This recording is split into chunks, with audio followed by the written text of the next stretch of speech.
কসম আল্লাহর কোরআনে আছে, আল্লাহ তাআলা বলেন সুদখোর কিয়ামতের দিন এইভাবে মাতালগ্রস্ত, জিনে ধরুন না ভূতে ধরুন না মানুষের মতো দাঁড়াবে। আল্লাযীনা ইয়াকুলুনার রিবা লা ইয়াকুমুনা ইল্লা কামা ইয়াকুমুল্লাযী ইয়াতাখাব্বাতুহু আশ-শাইতানু মিনাল মাস। কোরআনে সূরা বাকারাত আছে।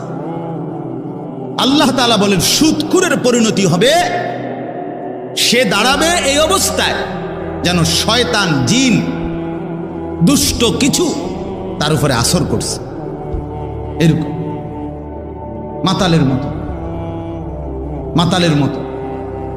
এজন্য দয়া করে এটা বুঝতে শিখেন। প্রসঙ্গক্রমে বললাম এটা ভাবতে শিখেন।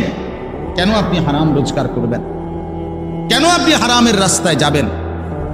একটা কথা জরুরি মনে রাখেন বাপ, আল্লাহ তাআলা কুরআনুল কারীমের মধ্যে আছে দুইটা আয়াত, একই রকম আল্লাহ বলছে আমি আদম থেকে মুহাম্মদ সাল্লাল্লাহু আলাইহি সাল্লাম যত নবী এবং রসুল পাঠিয়েছি, এই ১৬ লাখ নবী ১,২৪,০০০ বা ২,২৪,০০০ বা তার চাইতে বেশি কম, আল্লাহ পাক সকল নবীকে বলছেন দুইটা কথা।